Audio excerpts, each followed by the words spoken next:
Welcome back to lesson number 3. Now let's look at opportunities. What do we mean with this? Imagine for a moment we are living in a world of opportunities.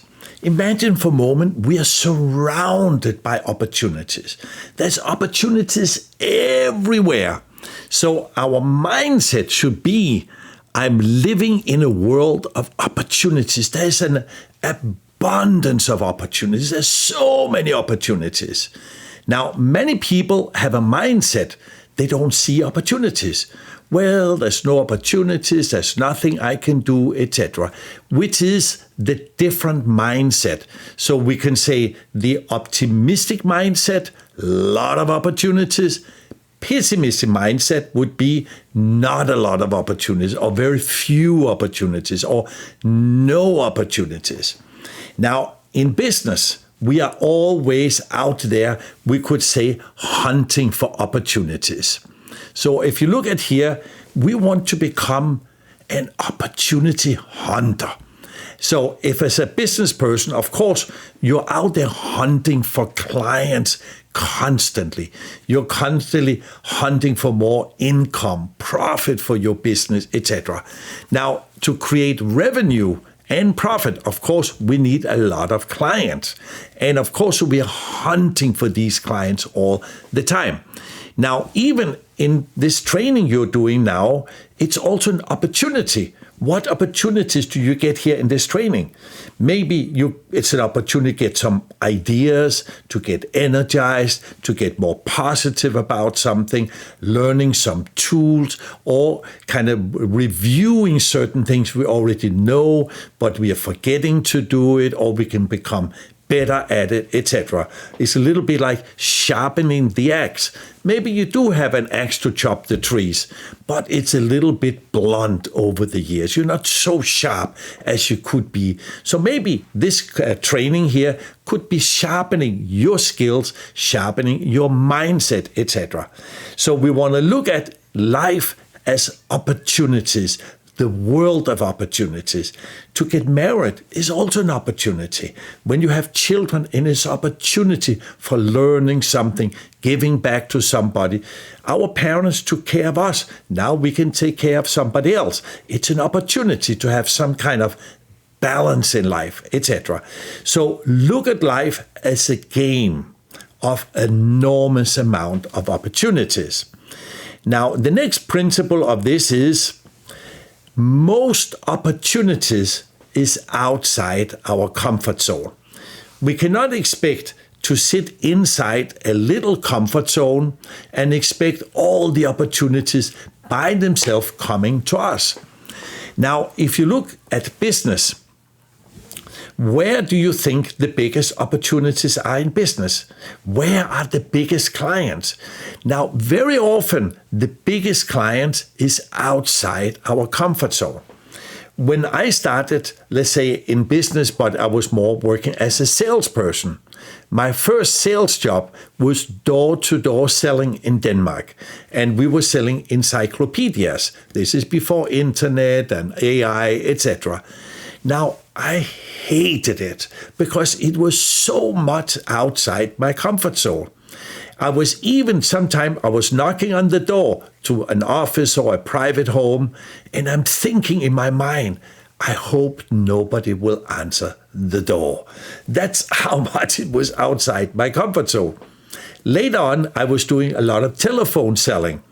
And very often, I still remember, I'm dialing the number and I'm saying, I hope nobody will answer the phone.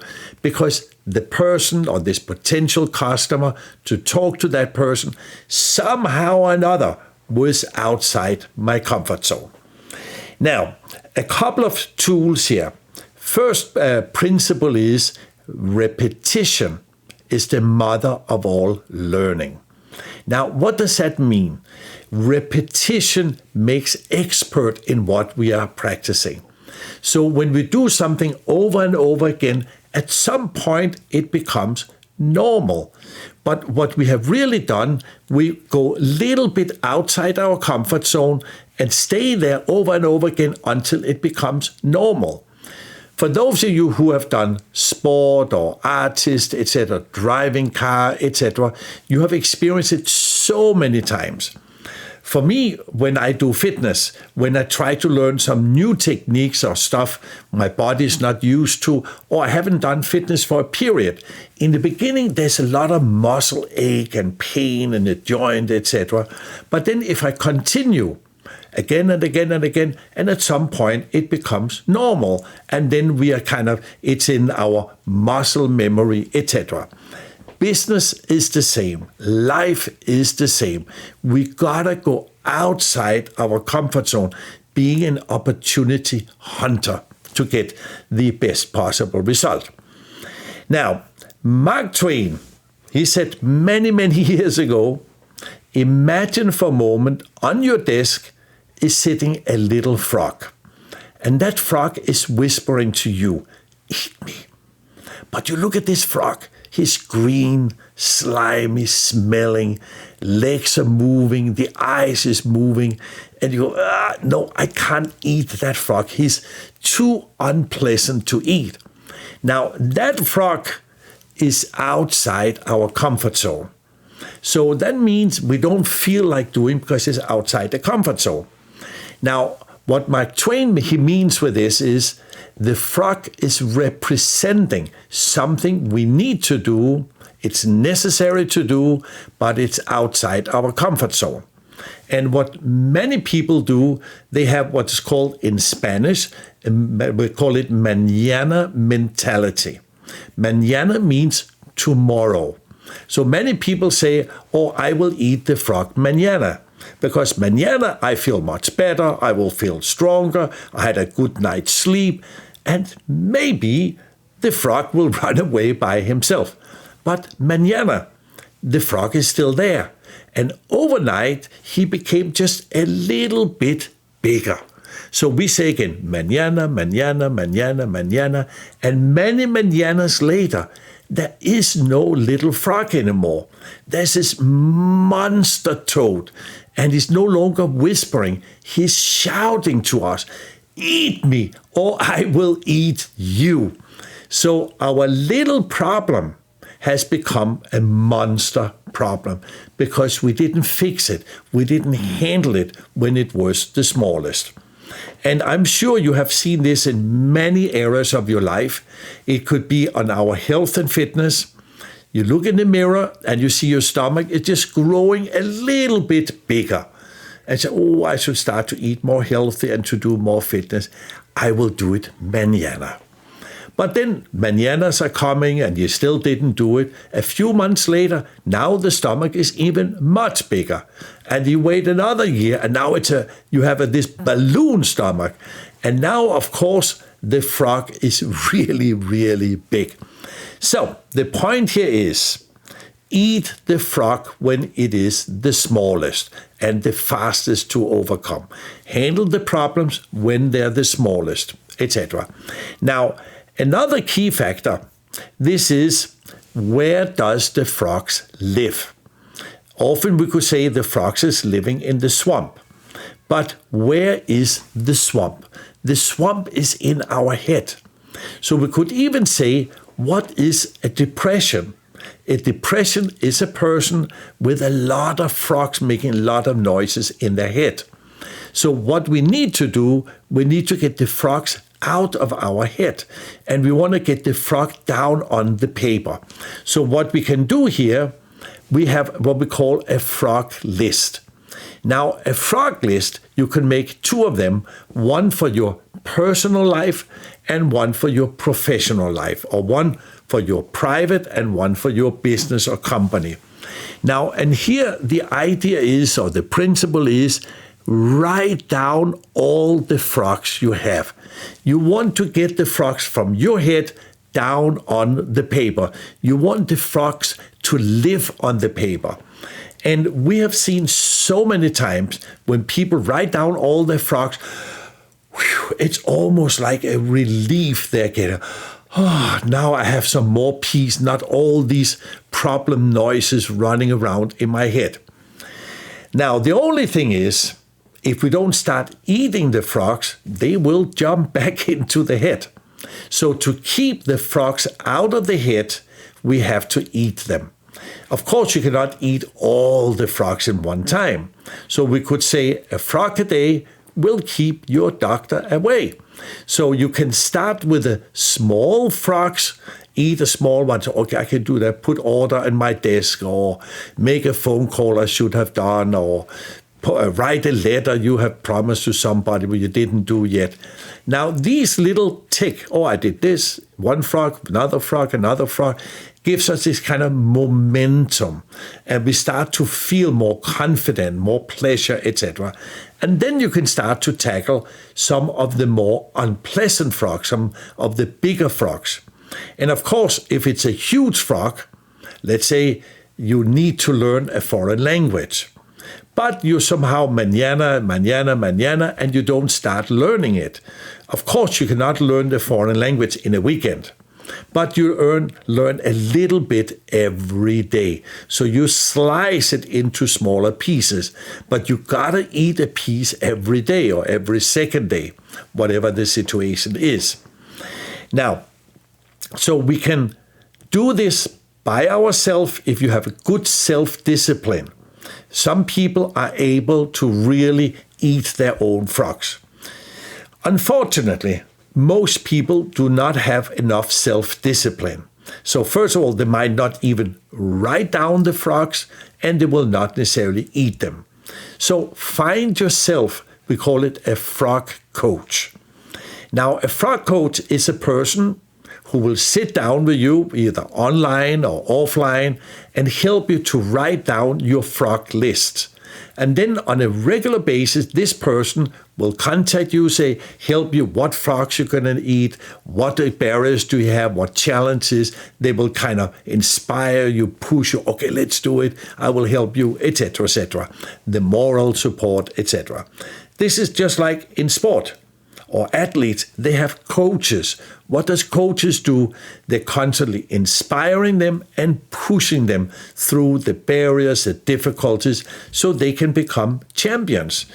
I don't know any champions, at least personally, who do not have a coach who really inspired them and pushed them through the barriers, which was basically to eat their frogs. Now, when you get a frog coach, you have two choices. Either you find a friend where you become frog coach for each other, or you can get a professional frog coach. You can contact us if you want us to help you with it, etc. All right, so this is what we call about the frogs. Now, the next point is, if you take Muhammad Ali, he's one of the greatest boxers of all time. Now, how did he become such an amazing boxer? First of all, he had the right mindset. He was extremely confident. He believed in himself. From a young age, he had the mindset, I am gonna be the world champion. But the mindset, of course, is not enough. He also had the skills. But how did he create or develop these skills? Of course, he had some kind of a natural talent that he developed. But this talent has to be trained. So he was training for years and years every day in the gym to sharpen his skills, honing his skills, etc. Now, what has this got to do with us in business or to working as a team? Sometimes problems, barriers, difficulties, the frogs, etc., do not handle easily. So we need to think like a fighter, like the boxer going in the ring. He's always ready. Whatever the opponents can do, you have to be ready for it. You have to, your defense is ready, etc. The same when the ship is leaving the harbor. It should always be ready for the storms so that you can survive the difficult storms. And another point is professional boxing has 12 rounds. So that means a professional fighter or boxer, he is mentally ready to go 12 rounds. And he has the skills to go 12 rounds. The same in business. The same in solving problems. Sometimes we can solve the problem or eat the frog or handle the barrier in the first round. Sometimes it takes 2 rounds, 3 rounds, 5 or 10 or 12 rounds, maybe even 20 rounds. But the point here is never give up. We are fighters in life, in business. We are fighting for this teamwork. We are fighting to handle the problems, etc. So this is what we mean with the mindset of a fighter. And if we do that, so first of all, to the first assignment, take up your workbook and write down what opportunities do you have in your life. This can be work opportunities, what opportunities you have in your company and in your personal life, in your family, etc. But you want to write down all these opportunities until you suddenly start realizing, wow, it's amazing. I didn't realize, I didn't see. I have so many opportunities around me. And in the next assignment, number 2, now write down what frogs do you have in your life. Make your frog list. It can be one for your personal life and one for your work life. But you gotta put them down and have this frog list on your desk every day. So every morning when you make your plan for the day, say, all right, so what frogs am I gonna eat today? What task do I need to do so I can make this tick or cross it out, done, out of the way? Whew, I have now peace in my mind, because in the mind, we want peace. And here, very important, we cannot avoid problems. We cannot avoid challenges. The bigger our goals and dreams, the bigger the problems. But we need to learn how to deal with them. And now for the third assignment, when do you need to fight to get the desired result you really, really want? So if you look at your life right now, when did you have to fight a lot in the past to achieve certain results? For me, in my life, I have to fight so many times. When I started out as a business trainer or as a speaker, I was very shy. I didn't know how to do it. I was shaking, I was sweating, but I had to do it. The same was in sales. I have to fight to get the result, to become better, and so on. And like we said before, repetition is really the mother of all learning. So if you look at your company or your family right now, how strong a team are you? If you look at the 5-star levels, is it a disaster? We know families who are really a disaster, where husband and wife are fighting with each other, talking about divorces, etc., even when they have children. And it's a problem. Even I have seen companies which is not strong teams. They're really disaster. Departments is fighting with each other. There's walls between them, etc. So where are you as a team? And so the point here is the purpose of this course here, the golden key of teamwork. It is for you to, first of all, get the right mindset of teamwork, and second, to become more skilled in working as a team. Now, but sometimes we cannot fix it in one day or in one meeting. It takes time. So write down, when do you need to fight in your life to get the result you really, really want? All right, so over to you. Do these assignments and then discuss it with your colleagues so that you learn from each other, because by discussing, it's also team working, team building. So we get this team spirit that even we have different functions, maybe from different departments, but we're all part of the same team. And even if you're doing this training in the family, let's say with you and your spouse is doing it together, discuss it, understand each other, and you will become a stronger team. All right, do the assignments, and I look forward to see you at the next lesson.